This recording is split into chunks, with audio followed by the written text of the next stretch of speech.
and welcome to Death Watch, the most fair, balanced, and unspun look at who's dying and why it matters to us. It's the show you demanded. It's our privilege to give it to you, straight from the mouths, tears, and hearts of the dying. We have a lot to report tonight, so America, let's get right to our first Death Watch. We're going to Port Arthur, Texas, where veteran Death Watch reporter Brenda Smiggins has an exclusive story about, well, this is an unusual one, America. Brenda, why don't you tell us what you know? That's right, Allison. It's an amazing day for music fans everywhere. Death Watch today has learned that singer Janis Joplin, who was reported dead 35 years ago, is not dead at all.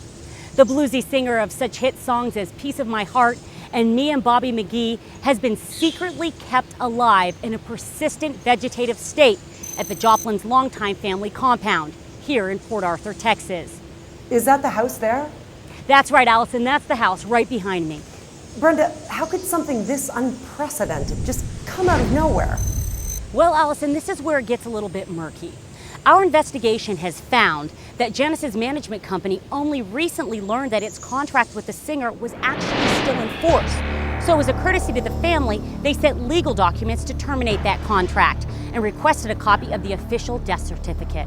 Well, long story short, it turns out they couldn't produce one. And apparently that's because a death certificate was never issued. Janis Joplin was still alive.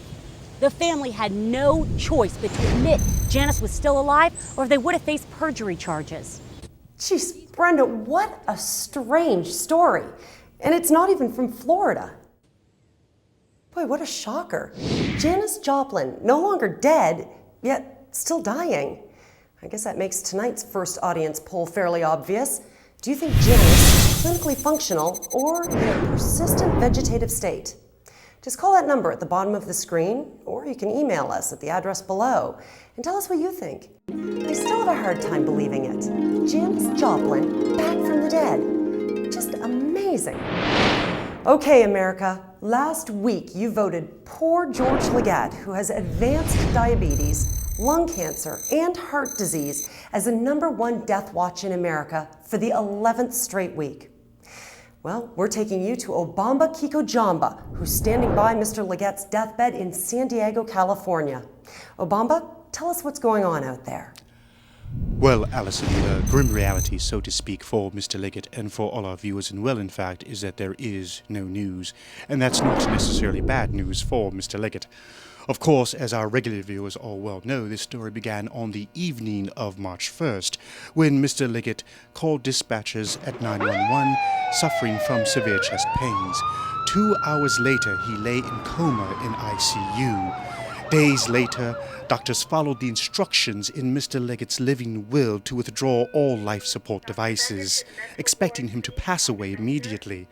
Mr. Leggett, I'm a 33-year-old mother of 3 with a 3-bedroom house, 3 years of sobriety, and 3 deadbeat ex-husbands. I've lived in San Antone for 3 years. I'm a triplet.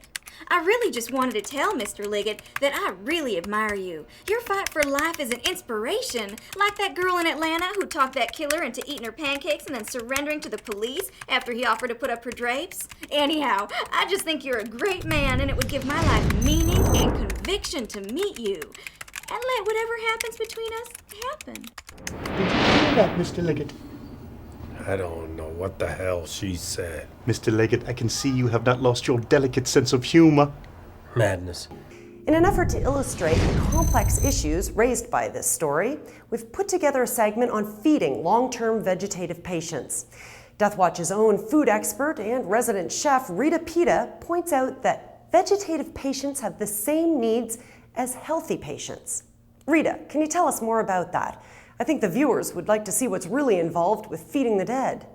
The nutritional needs of the dying are a little different from those of the healthy. It's really just a numbers game. The dying need less.